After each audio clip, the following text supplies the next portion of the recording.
The train derailment is what's important. It needs to be determined whether it was sabotage, which is a possibility. We've had a few of those. They don't get covered much in the news.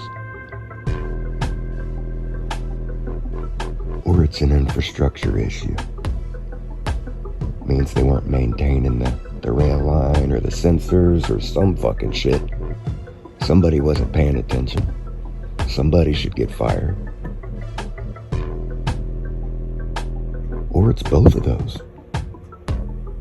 Or it's neither. Sometimes bad shit just happens. Cars wreck all the time. Was that planned by the government? For all you people who love to be paranoid and think everything's a crisis and everything's fake and everything's rigged, but at the same time, you think the elites have a 500-year plan. Point for point checking off checkbox on a checklist.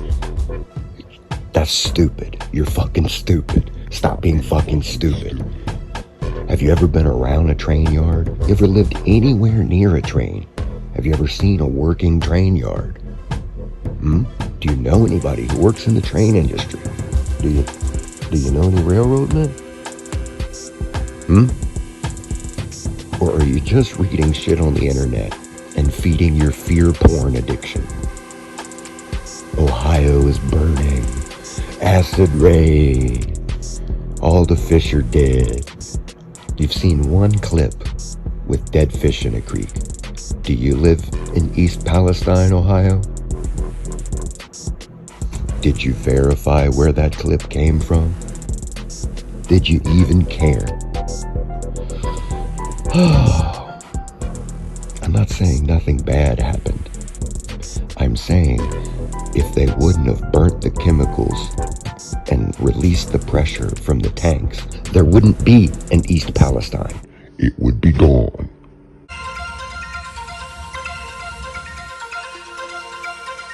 When a tank is exposed to sustained heat, such as from a fire, the liquid within the tank is forced to boil or vaporize, resulting in increased pressure in the tank. To prevent overstressing the tank, the relief device activates, venting the excess pressure. As pressure decreases in the tank, the valve begins to close. With continued heating, pressure again builds, causing the relief valve to reopen.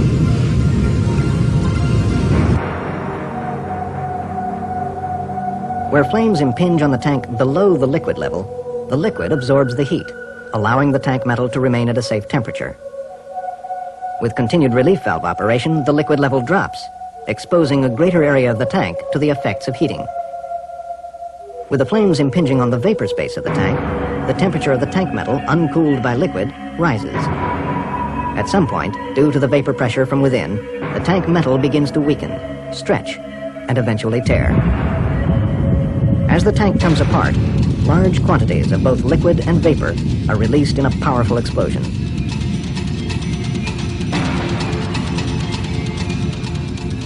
The heat radiated is sufficient to ignite combustibles and cause burns great distances from the explosion.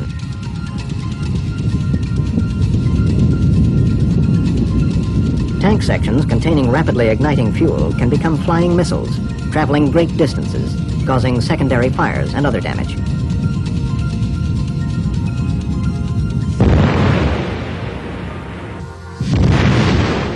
It all happens quickly and with little warning.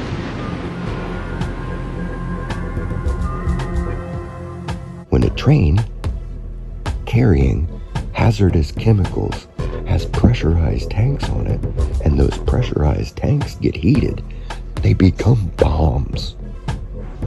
They explode. They will flatten everything in the area. So what did you want them to do, expert? What would have been your scenario?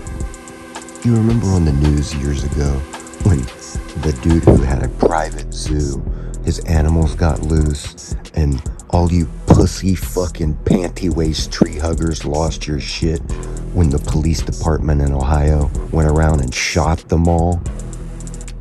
Do you know why they shot them? Morons. Because we don't want kids getting eaten by tigers. More than 50 lions, Bengal tigers, and bears roamed the streets, residents locking their homes, children kept behind closed doors. The animals were unleashed on the town by a suicidal man who kept them in his backyard, and ABC's David Curley spent the day following this inconceivable story and the animal scouts who had to track wild prey in Zanesville, Ohio. The release of 56 wild animals was the last desperate act of their owner. Just out of prison, Terry Thompson deliberately cut cages open before committing suicide with a gun. Some of the animals attacked his body. Thompson's estranged wife covered her face from reporters, but did help move the surviving 6 animals into crates to take to the Columbus Zoo. This sign perfectly captured the fear that gripped this small Ohio town today. Exotic animals, wild animals on the loose. What may be the biggest release of dangerous carnivores in U.S. history.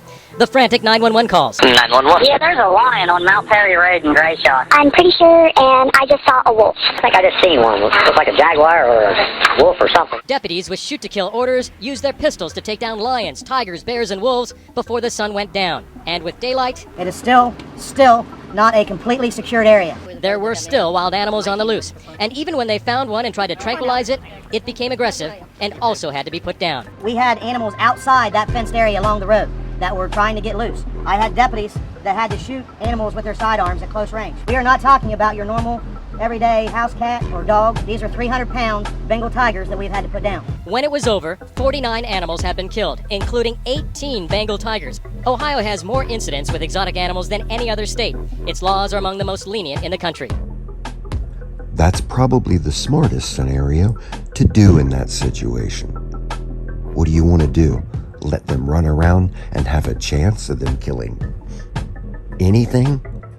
What would have been your solution? You remember when they shot Harambe? Isaiah, be calm! Be calm! Be calm! Be calm! He's dragging my son. I can't watch it. Okay, he's got the baby and it's still alive, but he's dragging him from one end to the other. The reason that tranquilizing was not chosen is in an agitated situation, which the male was. It may take quite a while for a tranquilizer to take effect, but certainly at the instant he would be hit, he would have a dramatic response. You don't hit it and he falls over. It would take a few minutes. So that was eliminated as the best option. Oh, that's crazy. Dicks out for Harambe. We remember Harambe. Fuck that fucking gorilla. It was gonna kill a 5-year-old human. You shoot it in the fucking head. It's a fucking gorilla. It had a fun, long life of safety in the motherfucking zoo. It was fed every day. It didn't have to want for shit. It lived a great life. The 5-year-old kid, who it could have potentially mangled, hadn't had that chance yet. Shoot it in the fucking head.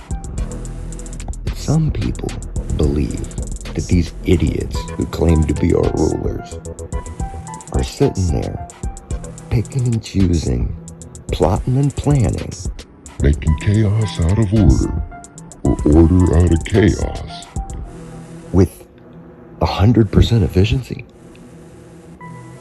They've never missed the mark. Like, some people believe that literally everything that happens is part of the detailed plan that the New World Order has. And then they throw out the window actual accidents, retardedness, incompetence, mechanical failure. Like it's like all these things go out the window, and you attribute motive to a group of people you've never met. And when I'm saying they're good, I'm saying fuck no, I know they're not good. I don't think they're evil geniuses.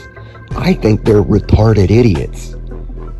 I think a lot of people who think you can put another fucking retarded idiot in there to get those retarded idiots out and then fix the retardedness of all the idiocy, and then somehow things will be perfect.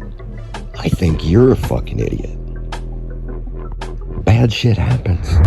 Sometimes for no fucking reason at all. Is there gonna be shit in the water? Probably. There's already a lot of shit in the water. A lot of people that are worried about shit in the water don't drink that water. filter your water. Have a sody pop. You know what I mean? Like, what are we supposed to do? You can't get it out of the air. It's in there. You're crying over spilled milk. The cat's already out of the bag. And you're worried about this poison when you're bombarded with a myriad of others?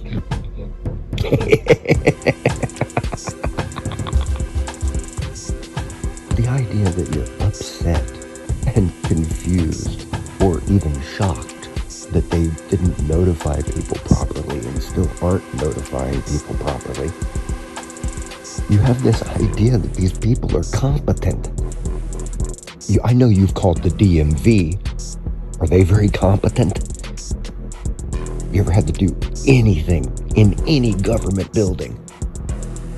They're useless people who couldn't get another job. It's the only reason why they're there.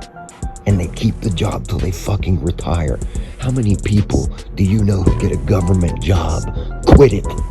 You're depending on idiots to protect you, rule you, and lead you, instead of fucking protecting yourself.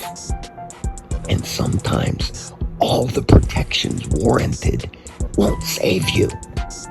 It's not a fucking thing. Sometimes a fucking icicle falls off of your fucking gutter in the wintertime and kills you. Sometimes a tree limb smashes your car. Bad shit happens. This perfect fucking world that you all think, where there's never any accidents or calamities or tragedies, is the real tragedy.